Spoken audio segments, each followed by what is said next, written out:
So off we go with another of our webinar presentations in our compliance series. Really, everything in the early part of this year has been about compliance with legislation. We've talked about holiday pay. We've talked about the new SSP rules and the changes that came with those. So today we're going to talk about the national minimum wage. Apart from the rates, not an awful lot has changed, but over time, the interpretation and the way things are handled and the approach HMRC are taking to compliance is perhaps emboldened more than it once was. So we're going to try and head a few potential problems off at the pass. So the agenda, legislation. So what is the legislation? Where did it come from? When did it come into being? The new national minimum wage rates effective from the 1st of April 2026. Now we're now in May, so we will have all considered those rates, made sure they're applied in the right way to the right people, but it's worth restating them. When the rate changes take effect, always causes conversations. The effective date is the 1st of April, but we have lots of things that come into being on the 1st, the 5th, or the 6th of April, and they often occur on days different to when you might expect them to. So calculating the minimum wage, what are the basic principles behind calculating the national minimum wage? And then leading on from that, the two things that are component parts of that calculation. So minimum wage pay, one aspect, and minimum wage hours, the second. Those two are the two figures that are involved in the calculation. And we need to know what constitutes minimum wage pay and what constitutes minimum wage hours. How we calculate the minimum wage pay rate. So the rate that you would compare with the national minimum wage to ensure you are compliant. Where things can go wrong, there are plenty of places it can go wrong. So it's being aware of some of the more common scenarios that might lead to that situation. I think it's fair to say that almost everyone on the webinar, I'd like to say everyone on the webinar, no one has any intention of falling foul of legislation or operating in a non-compliant manner. But sometimes things can cause that to happen almost unwittingly, unknowingly. And it's looking at the areas of weakness that we might have and making sure that we appreciate and understand those. The Fair Work Agency, the role of the Fair Work Agency.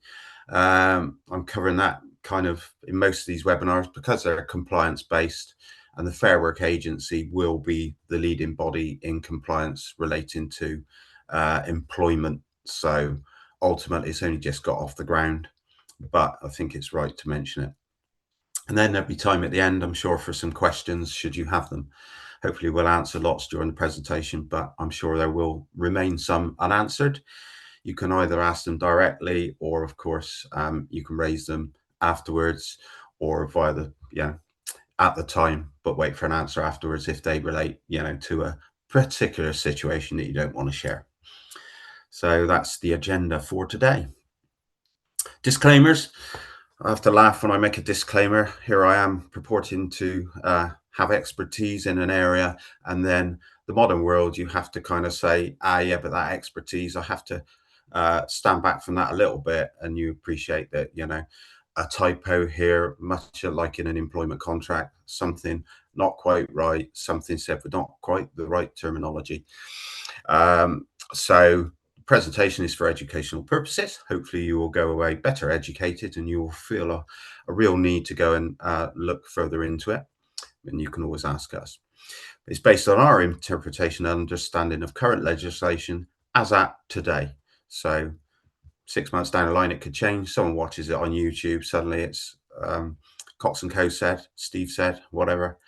So it's just making you aware that any specific context that we mention, specific circumstances, they can change things, much like a contract. One word in a 20-page contract can change how you approach certain situations. So it's very much like that. We are telling you what's right, but we have to tailor that with there might be something slightly different, someone's different interpretation. So that said, we can move on with the next slide, please. So the National Minimum Wage Act 1998. Now this takes me back. It's frightening. Some of you will be young, some of you will be old, but I remember the introduction of the National Minimum Wage, and it was introduced in 1998 and it took effect on the 1st of April 1999. So what's that, 17 years ago? No, 27 years ago. Gosh, wishful thinking. 27 years ago, and I still remember it like it was yesterday. Oh dear. And the legislation meant that workers would become entitled to a higher minimum wage rate when the government decreed it was so. It's now on the 1st of April each year. Historically, at some points in time, it was on the 1st of October. So at those times, the legislation would dictate that a national minimum wage rate of X would need to be paid to workers in certain categories. So national minimum wage rates now change at ages 18, or when workers turn the ages of 18 and 21. When an apprentice turns 19 and they've already finished their first year of their apprenticeship, and an apprentice who's already 19 finishes the first year of their current apprenticeship. So basically the rate applies for the first year of their apprenticeship. So those are the situations. So over time, those have changed. Now everyone above 21 gets the highest national minimum wage rate. Going back only a couple of years, that wasn't the case. So that makes interesting reading when you look at the next slide, or I think it does make interesting reading. So the next slide is, I love a graph. We love a graph. And, you know, when it started, it was £3.60 an hour. Can you imagine £3.60 an hour? We're now at £12.71. You can look at the direction of travel. You can look at the potential problems in the current government and the left wing of the party wanting to raise it further. So you can imagine that direction of travel is not going to substantially reduce. So it's an upward trend. And against that on the right is that upward trend set against the consumer price index. So people on the national minimum wage, their rate has increased at a far higher rate than costs.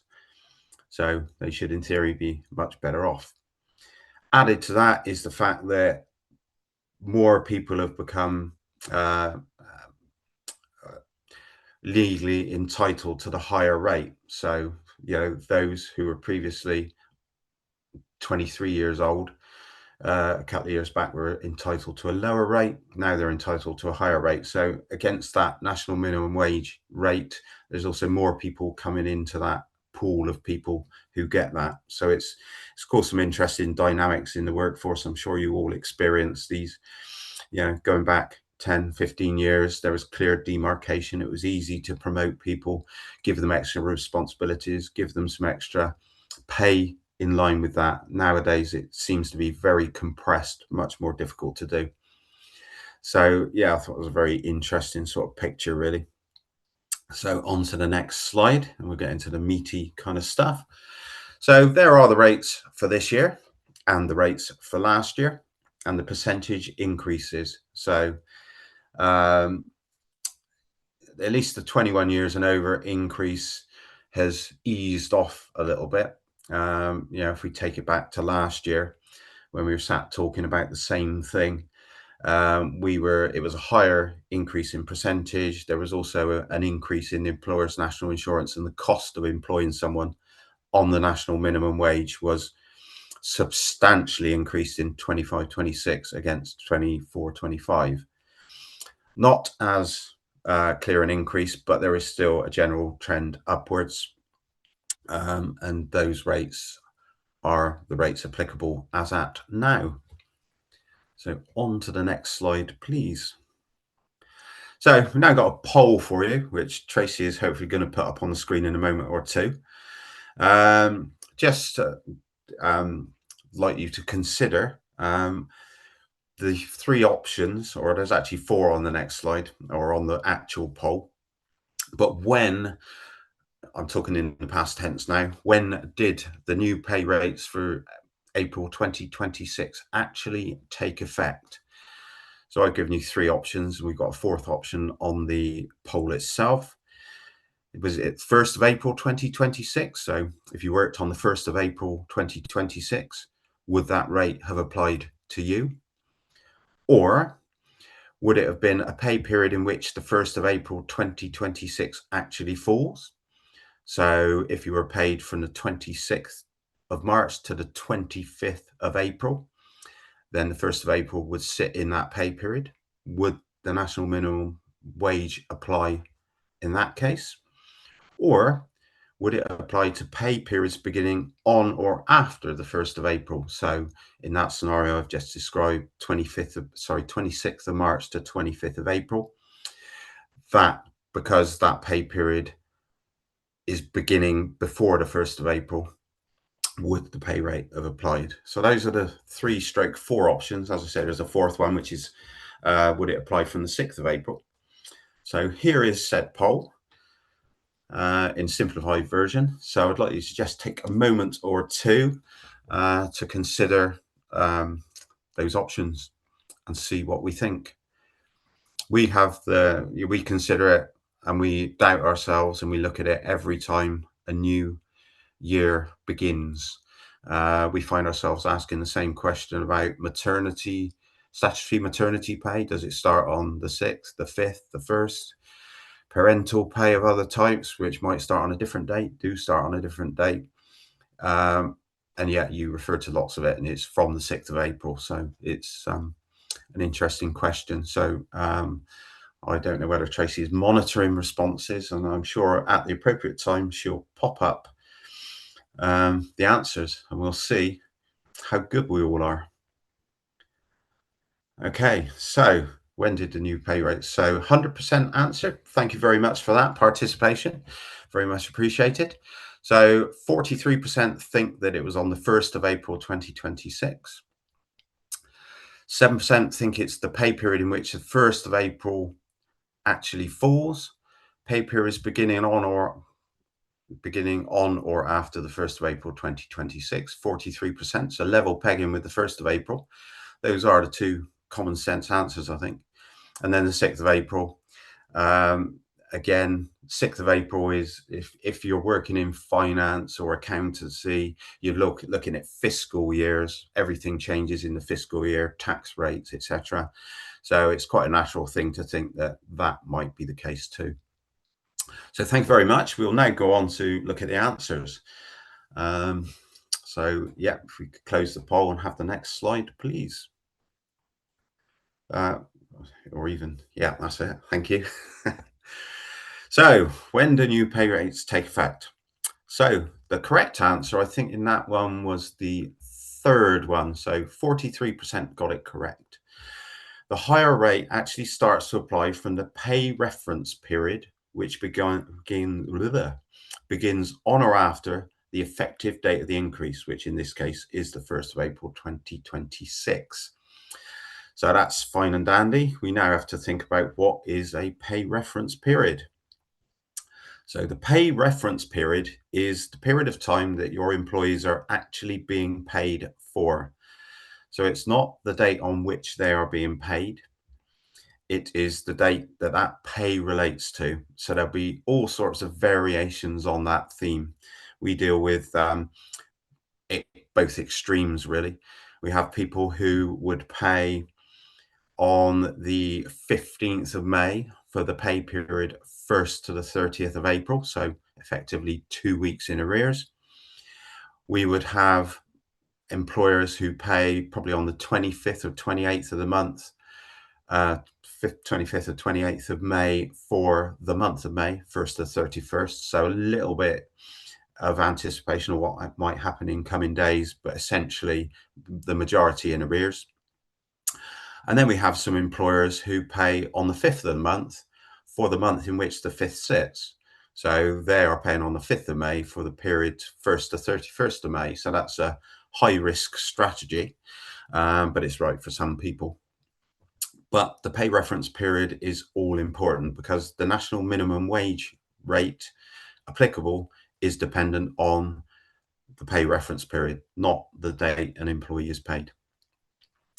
So the pay reference period, that's right, it's quite dull, this bit, quite right, you tried to flick through it, because the pay reference period, we're going to talk predominantly about weeks, actually almost exclusively about weeks.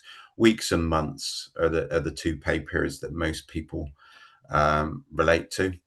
So a week will be a 7-day period.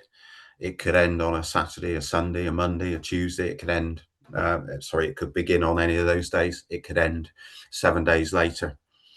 Same with a month. As I say, it could start on the 26th and run to the 25th, or it could start on the 1st, run to the 31st. But if there is a minimum wage increase on the 1st of April, we take the case of Luke. So the first thing is the fact it's the 1st of April and it's based, that rate is applicable from is effective in the first pay reference period that begins on or after the 1st of April.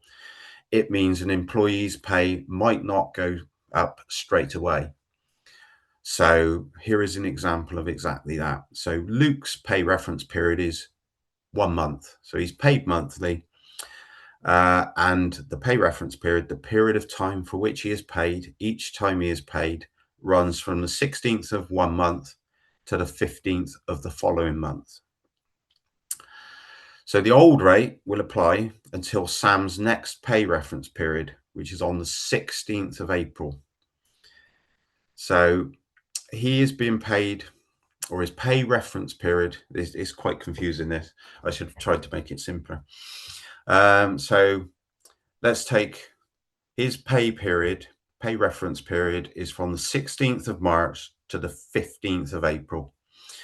The day on which he's actually paid is an irrelevance in the situation. That is the period of time he has been paid for. The absolute minimum Sam should get paid is for the period 1st of April to the 15th of April. He can be paid at the old rate because the pay period in which those dates fall begins on the 16th of March. So there is absolutely no obligation on the employer to raise his rate of pay for his April payment when he is paid in April, because the rate didn't come into effect until the 1st of April, and his pay period began on the 16th of March. And he must be paid for the pay period 16th of April to 15th of May at the new rate, because clearly the pay reference period 16th of April begins on or after the 1st of April. So that's what legislation demands. Of course, what workers believe to be so may be different. From the 1st of April, you turn on BBC Breakfast and I'm sure they'll be talking about your rate of pay is going to go up today. You're going to get £12.71 an hour from today.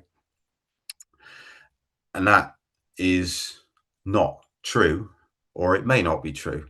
So your employer may be indeed doing that, but they may be under no obligation to do so. So it's that balance in expectation against legislative compliance. Lots of employers choose to start early.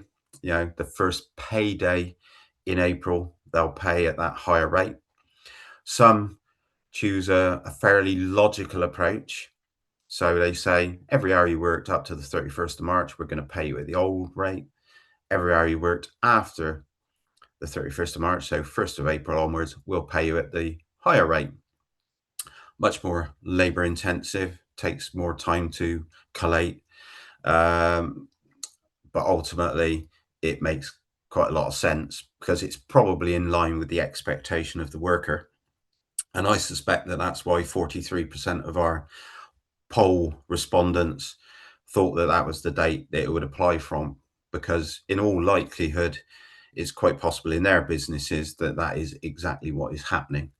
It ensures compliance. It's, you know, it's a compliant thing to do. It errs on the side of caution, so it's not a bad thing to do. It's just, you know, not absolutely necessary. So if your pay period doesn't run from the 1st to the 31st, if it does, then the 1st of April coincides with that, and so all roads lead to Rome in that case. The same principle also applies to age and category changes.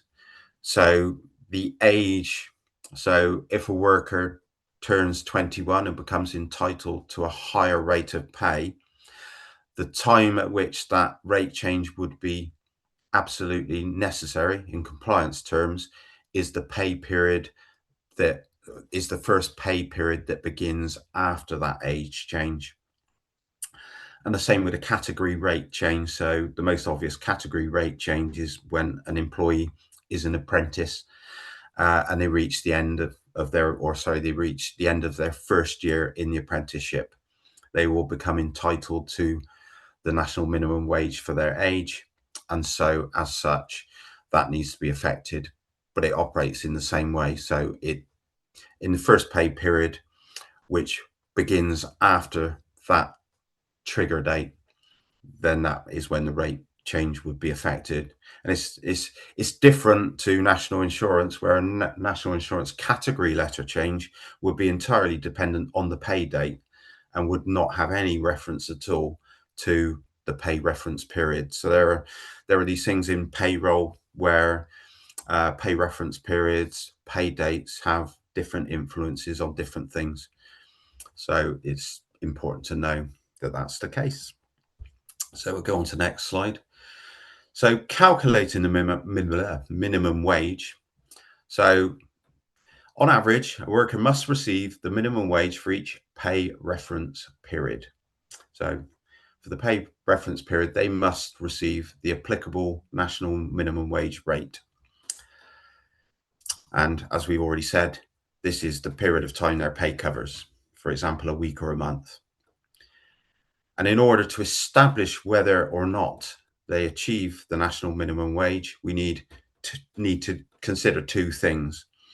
We need to consider their minimum wage pay. So that is their pay. I got total pay there, but as we'll see, it's not quite that simple. Total pay may not actually be total pay. There'll be a few exclusions that mean that we can't just take a figure off a payslip and know that that's the case. Same with minimum wage hours, number of hours worked for that pay. Generally speaking, that will coincide with the number of hours on a payslip, but not always. A fair amount of national minimum wage non-compliance relates to things that don't appear on payslips, and we'll cover some of those later on. So the payslip is not the entire picture. It's certainly a predominant part, but there are other things that can go on that can affect whether a worker is compliant or not compliant. So if we could move on to the next slide.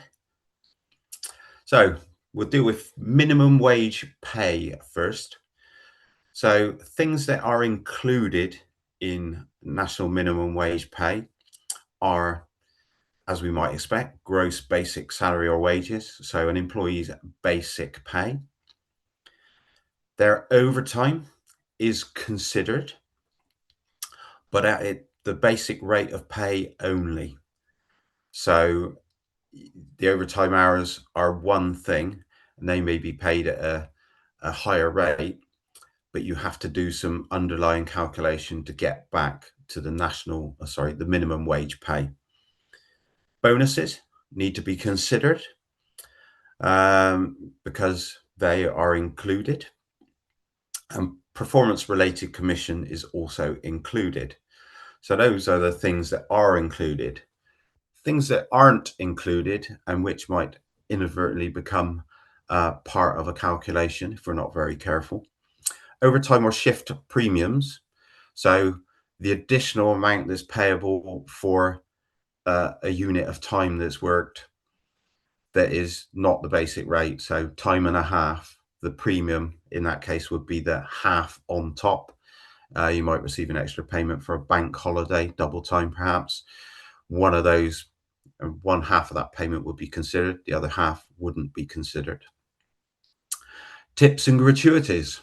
So they are excluded from pay. Company loans or pay advances, they're excluded. Payments for absences, they're excluded. Unless you're a salaried worker and you're receiving company sick pay, and then they are considered. But effectively, if you're absent and then an employee makes a payment for that absence, that wouldn't be considered in the calculation. Benefits in kind. So with the benefits in kind will soon be payrolled in their entirety. So from next year, mandatory payroll in the benefits. Sometimes we see benefits on pay slips now. Some employers handle it that way. For many others, it's an invisible thing that appears on a P11D. If they appear on a pay slip, they need to be excluded from the calculation. And then any pay given up under a salary sacrifice agreement. So best practice is to show an employee's notional pay and then a salary sacrifice as a negative pay element, if you like. The salary sacrifice element needs to be, what needs to be taken into the calculation is not the notional salary, but the post-sacrifice salary. So it's particularly important. So that's the things that are taken into and excluded from the minimum wage pay calculation. Then we move on to the minimum wage hours.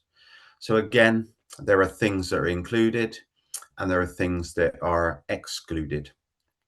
So I'll quickly run through those. So it's included if you're at work and required to be working. Fairly obviously, that's kind of that's the base level that we're at work and we're expected to work. So fair play, it's included in the minimum wage hours. If you're on standby or on call, so if your job requires you to be on standby or on call, then that is generally going to be included. If you're at work but are not able to work, so for example, in a production environment, the equipment's not working, everyone's had to down tools and walk away, go to the canteen because they're waiting for maintenance to fix the machine or whatever. You're still at work. You're not able to work because the job you're doing can't be done at that point in time, but it's still going to be included in your minimum wage hours. If you're waiting to collect goods, meet someone, or to start a job, so you might be a driver, you've got to a depot and you then sit for 3 hours while you wait for the lorries in front to move out of the way and you get to the loading bay and get your cargo loaded, whatever. That waiting time, and you might not be waiting in the cab, you might have gone to the canteen, you might have flicked off down the shops, who knows what your work conditions or contract allows you to do. But regardless, it is included in the hours of work because you're there, you had to be there, you didn't have a choice. Traveling in connection with work, so that's if you're moving from assignment A to assignment B, perhaps a care worker, something of that ilk, and you're visiting various people at various times. The time you take to get from A to B is clearly, something that has to be done and you are expected to do it. There's no way of getting away from it. So that traveling between jobs would be included in your working hours, in the minimum wage hours. Training and traveling from work to training. So if you go on a training course to the business, you're not there, but those hours would need to be included, and importantly, so would the hours that you took to get there. So if you had a training course that started at 9 o'clock and you left home at 8 o'clock to get to that training course, then that would be included in those hours. Excluded, so commuting, getting to and from your workplace, that's not working time. You're not productive. You're just getting to work. So that is excluded. You're actually away from work. So rest breaks, annual leave, unpaid leave, sickness absence. If you're not there, then that would be excluded. If you're on industrial action, then that would be excluded. You're not working, but at the workplace. So that unique to the kind of care sector, really. But if a worker is allowed to sleep and a place to sleep is provided, then that is excluded from the minimum wage hours. So something that seemed fairly straightforward, 40 hours a week, whatever, suddenly gets a little bit more complicated potentially. So now we'll move on to, I think, how we would calculate it. So we'll start off with some simple calculations. Just a couple of scenarios which I worked through. So firstly, we've got Derek, who is paid weekly and works 40 hours a week. His weekly salary is £520 before tax is taken out or before deductions are made, because tax, national insurance and contributions to a pension would also be taken out, but not under a salary sacrifice, of course. So his weekly salary is £520, gross salary. He's 24 years old and is not an apprentice. So in other words, the current rate, full rate, top rate, highest rate, rate for people over 21 applies, and he's not an apprentice, so there's no exclusion for that. So simple calculation in this case, divide 520 by 40. The average hourly rate is £13 an hour, and therefore this worker, Derek, is above the national minimum wage, and compliance is absolute. He is compliant with legislation, so that's great news for us all. Similarly, Della is paid weekly and also works 40 hours a week. Her weekly salary is £440 before tax is taken out.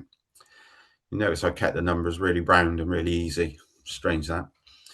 She's 20 years old and is not an apprentice. So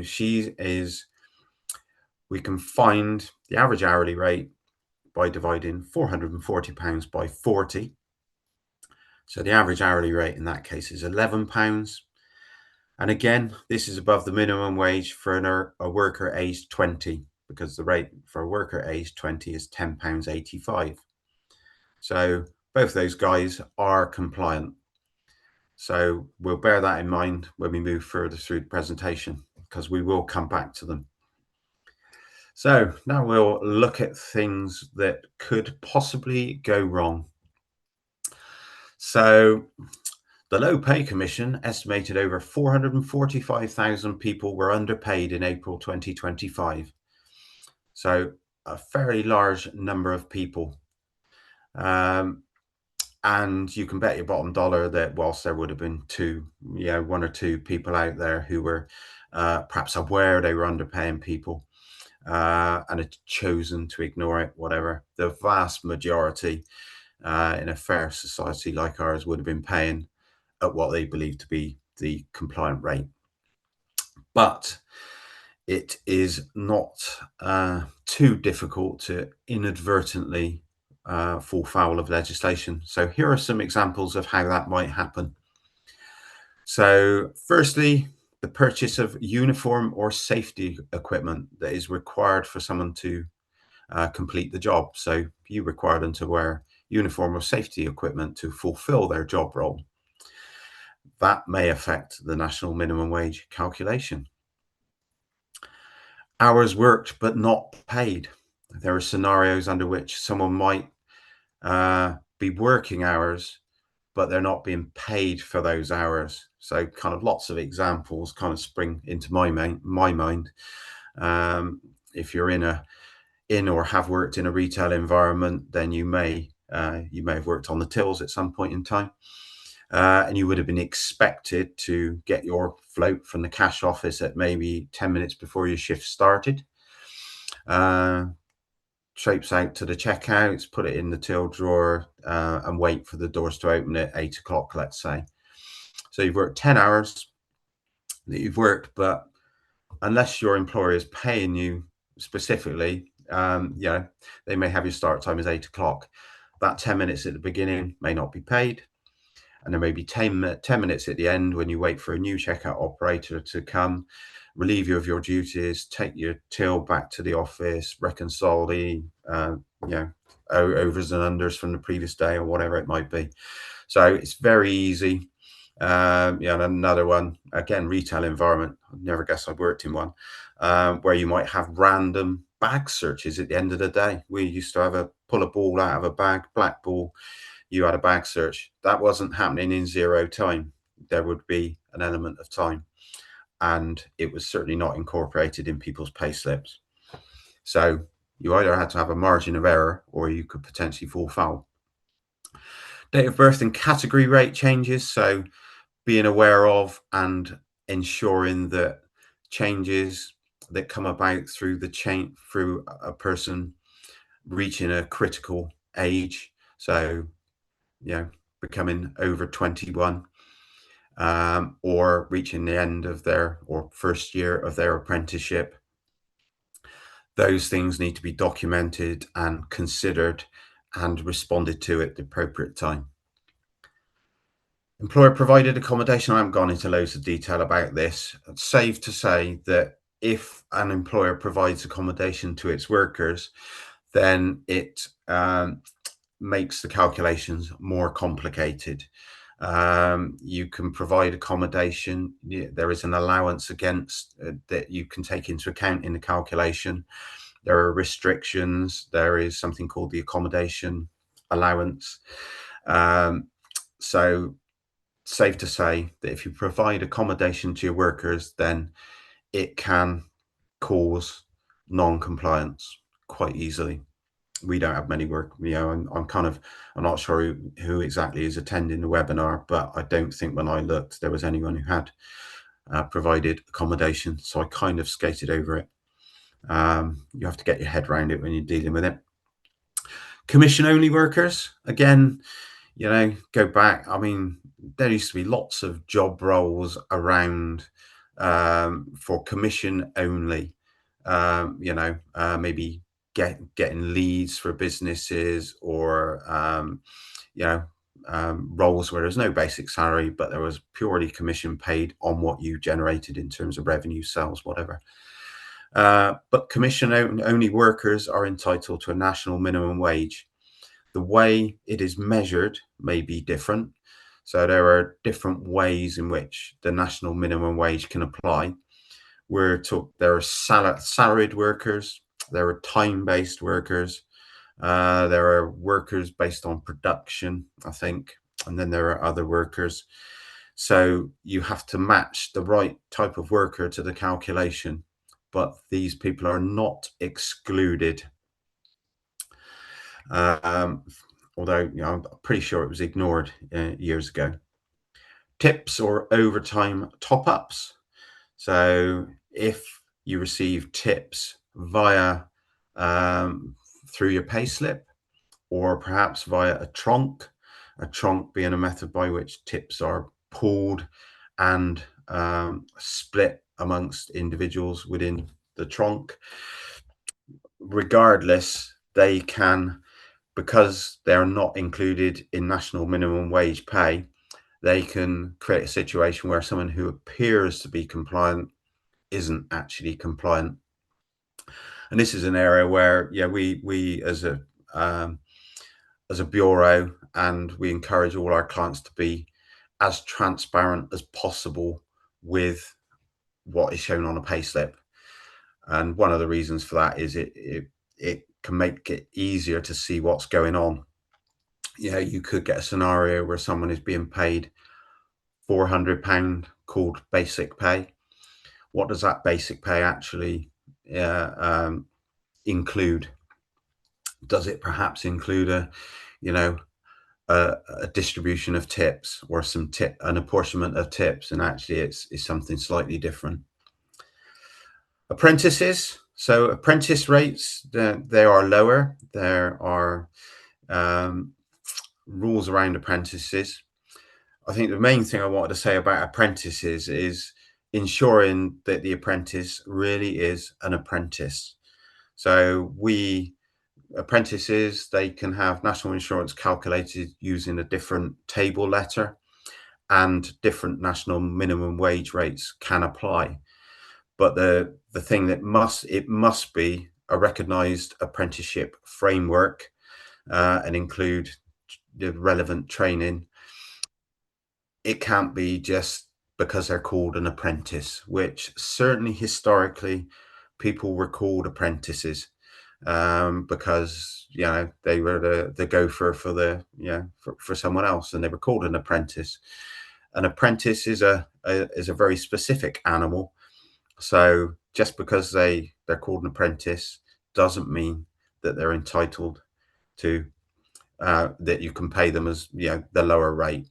They have to be on a recognized apprenticeship framework.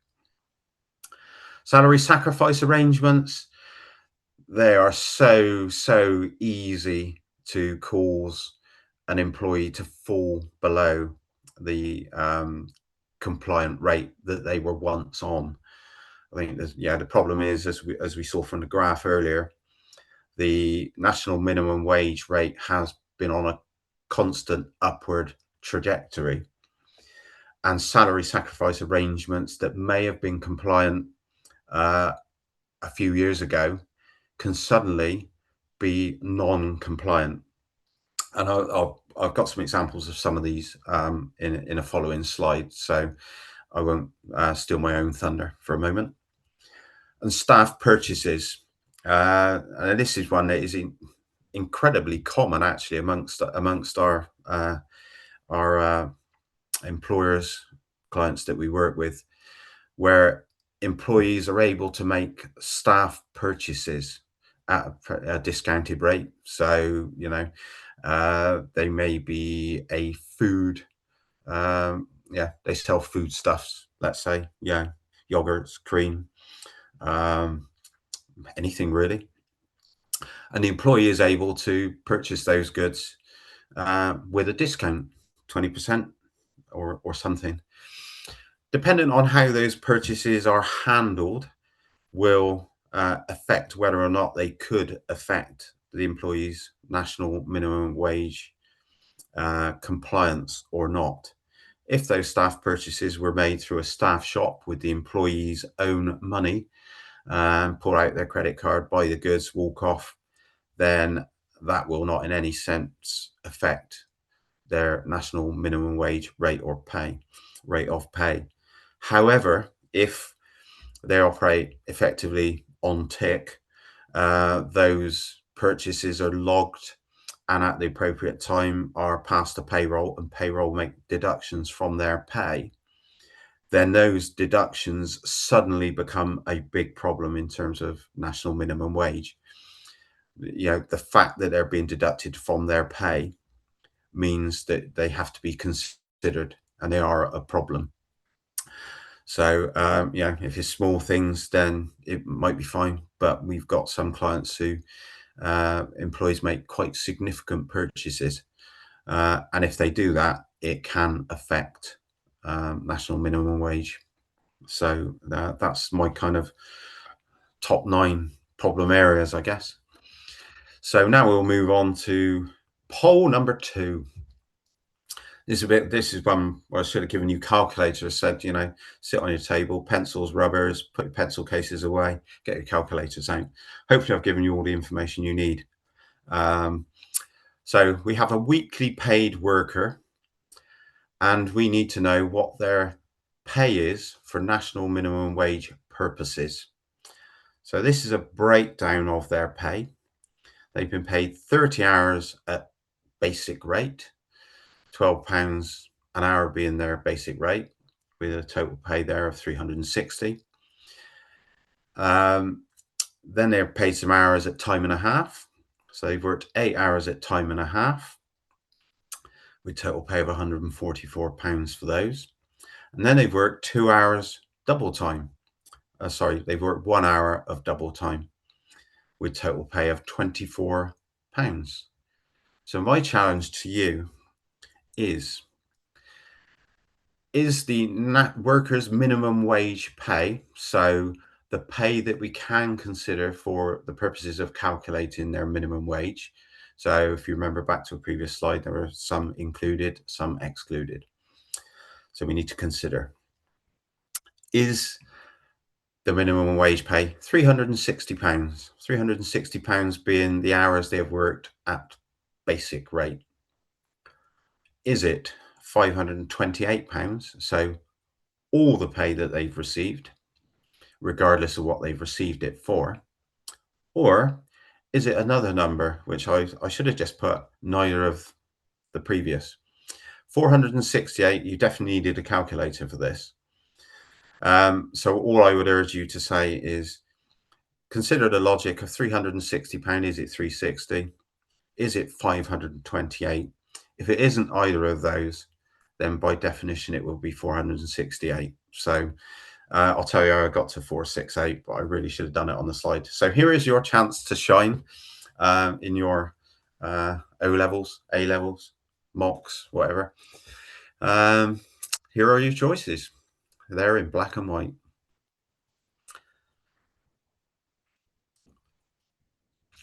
So if, like my screen, you can see the numbers on the right and you can see on the left. So hours at basic, hours at time and a half, hours at double time. And those are the figures down the right-hand side. So I wish you luck. This is a case of whether I'm doing my job properly, whether I have educated you sufficiently to approach this task. To be fair, I haven't asked my team to do this either, so we'll see what they come up with. Okay, here we go. Moment of truth. Wow, we got a good split. We've got a good split. So, what do we reckon? Great job, everyone. 100% answer. So everyone had a go. Everyone, and some got it right, some didn't. As by definition, there's one right answer and two wrong. So let's look at the right answer. So I didn't actually do a slide with the right answer on, I don't think. So I'm just going to have to do it over. So the right answer is option 3, £468. So this is all about shift premiums or shift premia in the plural. What we need to consider is the number of hours that they've worked, but they all need to be considered at the basic rate. So the fact that 8 hours were paid at £18 an hour, the extra £6 an hour is a shift premium. It's an extra payment for the fact that they worked the overtime. And so that £6 is not considered in the calculation. Similarly, with the employee who's worked an hour at double time, again, £12 of that is his basic rate. £12 of it is a premium, and the premium is excluded. So once you know those things, the calculation is relatively straightforward. You know that the employee has worked 39 hours in total, and all of those hours need to be considered at his rate of pay, which is £12 an hour. So his minimum wage pay is 39 times 12, which is £468. So £468 is the amount that would be taken into account in a national minimum wage calculation. And I think I haven't got a calculator.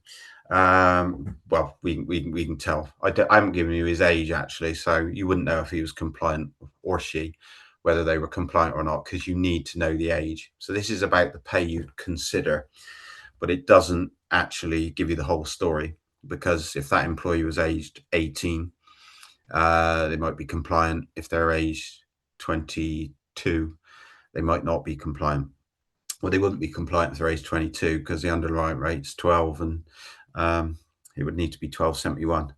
But this was just about understanding the minimum wage pay as a concept, really. The fact that you can't just take a figure off a payslip. In that case, the figure on the payslip, 528 hours work, 39. Do the calculation. Everything appears to be well, but perhaps under the surface, things aren't quite right. Of course, if you make sure you pay all your workers 1271, then you're much more likely to be okay. And you base everything premiums on those rates, you're probably okay. It's just something to consider. So that was poll number 2. Now we move on to some worked examples of where it can go wrong, I think. So I'm returning to my good friends Derek and Della. So these are a few scenarios under which the calculations indicate that the employee isn't compliant because of something that hasn't necessarily been considered. So the first is Derek. So we can, if we've got memories that stretch back that far, he was compliant previously. Derek is required to purchase a pair of safety boots from his employer to do his job. So he doesn't have any choice in that. He has to wear them to do the job, and his employer has said he's got to pay for them. Now, the fact he's going to purchase them from his employer is not necessarily relevant. He could equally well have purchased them from a shop. The key critical point is he had to purchase them himself. And in this case, he hasn't in any way been reimbursed for them. So the cost of £40 is deducted from his wages. So the employer said, you've got to have a pair of safety boots, and I'm going to deduct you £40 from your wages to cover the cost. Now, that £40 deduction could have arisen in a different way. His employer might have said, I'm going to give you, I will provide a £50 pair of boots. And he said, I want a pair of £200 Caterpillar boots. And his employer said, well, in that case, you need to give me the difference. That would still cause a problem. So it's the fact that he was required to purchase them, and the fact that his employer hasn't reimbursed them, and the fact is it's been deducted from his wages. So in this case, £40 has been deducted from his wages. So previously, if you can't remember, his wages were £520. But his minimum wage pay is now been reduced by £40 to £480. So if we divide the new figure, 480 by 40, the average hourly rate will be £12. We know from the previous slide that he is on, I can't remember what age he was, but he was over 22. So that £12 is no longer compliant. So his previous rate was £13, was compliant simply through the act of making a purchase of equipment, in this case, safety boots. He needed to do his job, and his employer recovering that money from him, then he has become non-compliant. Another scenario under which Derek might not be compliant, again, so common now that is unbelievable. So Derek's employee pension contribution is 5% is being made via a salary sacrifice arrangement. And in his case, pension contributions are calculated on his basic pay. So all of his pay is pensionable. Some people will use auto-enrollment qualifying earnings. In this situation is not that. So all his pay is pensionable. So his pension contribution is £520 times 5%, which is £26. So on his payslip, he would be showing notional pay of salary, notional pay, £520, a salary sacrifice deduction of minus £26, and his minimum wage pay will be the two added together, or one taken from the other, depending on which way you look at it. His minimum wage pay in that scenario is £494. So that's right, got to pop up in dividing £494 by 40. The average hourly rate is £12.35. So his rate of pay is no longer compliant. So again, such a common scenario. He may have been compliant. Well, what was he? Yeah, 12/21. So he would have been compliant up until 1st of April. Now, under the same circumstances, he is no longer compliant. So on to the next slide, where Della gets her moment of fame. So in this case, hours worked but not paid. So another common scenario. I think I outlined a situation. This is a different one. So once a month, Della attends a staff meeting lasting 1 hour. She is not paid for this additional time, and her weekly salary remains £440. However, her minimum wage hours increased to 41 because she has now worked 40 and attended a meeting for an additional hour. Dividing 440 by 41, the average hourly rate is now £10.73. Her compliant rate was £10.85. So she is no longer compliant. And an important thing to mention here as well is that the national minimum wage is measured in each pay period. So for each relevant pay period, they must meet the national minimum wage. So in that situation, you might consider that over the course of a year, if she only attended one meeting and you did the calculation based on annual hours and annual pay, she'd be well in. But you have to consider each pay period in isolation. And we've definitely recently come across a situation where a client is paying substantial commission to an employee who is otherwise below the national minimum wage. And the way that substantial commission is paid will affect whether or not they're compliant. So, they might be on 20,000 and then get £20,000 commission at the end of the year. So, face of it, 40 grand, he's only working 35 hours, this chap, he's going to be compliant. But when you look at it in more detail, the fact is that 20,000 would mean that he's not compliant. So you have to consider all the factors and the calculations in detail in anything that is, some cases, if someone is paid hourly, they're paid the national minimum wage and there's no complications, never changes, then they'll be compliant. But throw a few sidewinders into the mix and suddenly you've got situations that can cause a problem. And finally, Della, I was talking about breaking things down on pay slips. Here's an example of that. Della's weekly pay of £440, actually, although that's what shows on her pay slip, that's what could have shown on her pay slip. When we look at her pay slip, what's actually showing is something different. So that £440 includes a share of tips collected and distributed by her employer. So however that's done, she's ended up in her pay. Her actual pay is made up of two things: £400 for the hours she's worked, plus £40 tips. So in that scenario, we have to exclude the tips from the calculation. Her minimum wage pay is reduced to £400. We divide 400 by 40. The average hourly rate is £10 an hour. And so her rate is, under those circumstances, no longer compliant. So I think that is pretty much it slide-wise. You can spin me through to the next one. Oh, no, got one left. Not to the Fair Work Agency, because we have to, they'll make a big noise, I'm sure, at some point. Fair Work Agency, so it's a new government executive agency launched in April. Quite how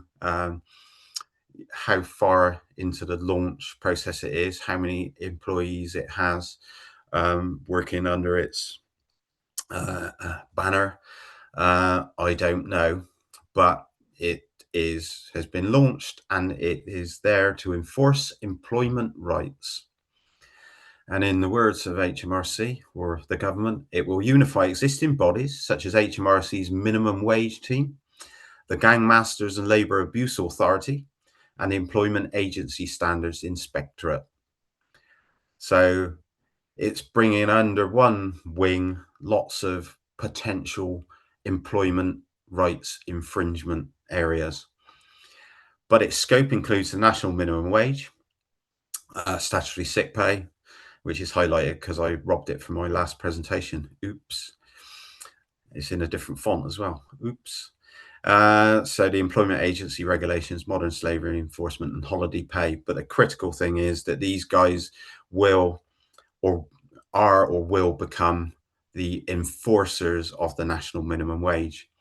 And assuming that there's weight behind this agency and it's given the powers it needs, it will have the powers it needs, then it's another agency that's looking at this and this alone. So HMRC has a remit that is broad and wide ranging. The Fair Work Agency, in theory, will be a more focused organisation that is looking at this area and areas like it in particular. So that is definitely the last slide.